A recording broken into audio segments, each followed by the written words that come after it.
முகையோர் நரிக்கோரோ நல அறக்கட்டளையில் இன்று நாங்கள் எங்களுடைய பள்ளிக்கு செல்லும் பிள்ளைகள் எல்லாம் நாங்கள் இன்று உட்கார்ந்து வாழ்க்கையில் எப்படி முன்னேற வேண்டும், இந்த வெளி உலகத்தில் எப்படி நடக்க வேண்டும், இந்த வெளி உலகத்தில் எப்படி வாழ வேண்டும் என்று நான் கலந்து இந்த பிள்ளைகளோடு நான் உரையாடுகின்றேன்.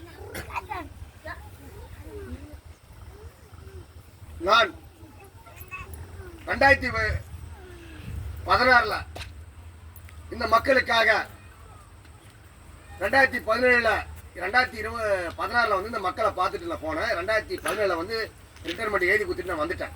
எனக்கு சர்வீஸ் ஆனா இந்த மக்களுக்காக நான் சேவை செய்ய போறேன்ட்டு. என்னுடைய நோக்கம் எல்லாம் என்ன தெரியுமா? எல்லாரும் நினைக்கலாம், என்ன ஜான் மிலிட்டரி மேனு, சமூக போராளி,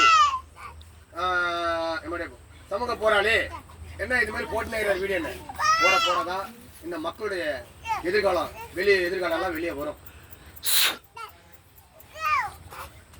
ஆகையால் இந்த மக்கள் ஒரு பிள்ளைகளுக்கு ஒரு எதிர்காலம் இருக்கின்றது. இப்ப நல்ல முறையா படிக்க, ஏன்னா இது மாதிரி போய் கடந்தாங்க போனாங்க வந்தாங்க. கொரோனா டைம்ல இந்த மக்களுக்காக நான் தியாகம் பண்ணிட்டு வந்துட்டேன். வந்த இடத்துல 7 ஆண்டுகளாக நான் கண்ணீர் வேதனையோடு இரவும் பகலும் மையமாக எல்லா கடவுள்கிட்டையும் வேண்டிக் கொண்டிருந்தேன். யாரும் வந்து பார்க்க வர மாட்டாங்களே, நரிக்குறையான மக்கள் யாரும் வந்து பார்க்க மாட்டாங்களேன்னு இந்த கண்ணீர் விட்டேன். ஆனால் ஒரு நாள் முகையில் மகிமா மாதா என்னுடைய கண்ணீரை துடைத்தாங்க.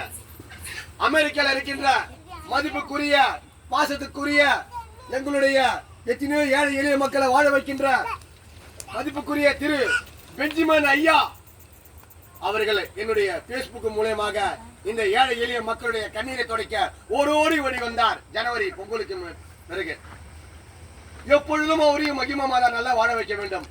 அவர் வந்த நேரத்தில் இந்த முகையில் நரிக்கூற நல அறக்கட்டளையில் அதன் பிறகு எல்லாம் காலையத்து வைக்கிட்டு வந்தாங்க. அதன் பிறகு அவர் வழியினால் பெஞ்சமின் பாதர் ஐயா வழியினால் மகிமா மாதா கலெக்டர் ஐயாவை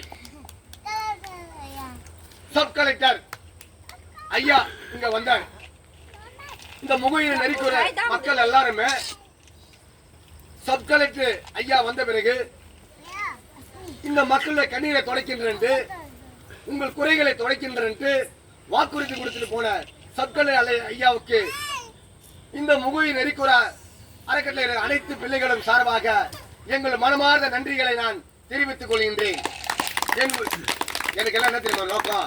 இந்த பிள்ளைகள் படிக்கணும், எதிர்காலம் வரணும், ஒரு ஹாஸ்டலை உருவாக்கணும், ஒருத்தன் வாழ்ந்தான் எங்க அப்பா பேர் எனக்கு வரணும். சி அந்தோணிசாமி திமுகவுடைய சமூக போராளியாக இந்த ஊர்ல வாழ்ந்து ஒரு நல்ல பேர் எடுத்து இந்த மக்களை வாழ வைக்கணும்னு சொல்லி 3 நாள் கழித்து உயிரை விட்டவர் என் தகப்பனார். அவருடைய பேரை நான் காப்பாற்ற வேண்டும்.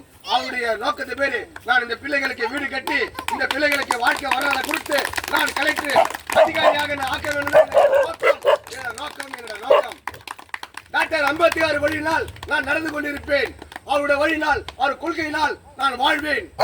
எப்பொழுதும் ஃபாதர் பெஞ்சமின் ஃபாதர் ஐயா அவர் வழிதான் இந்த அறக்கட்டளை நடக்கும். நாங்கள் வாழ்வோம். நன்றி.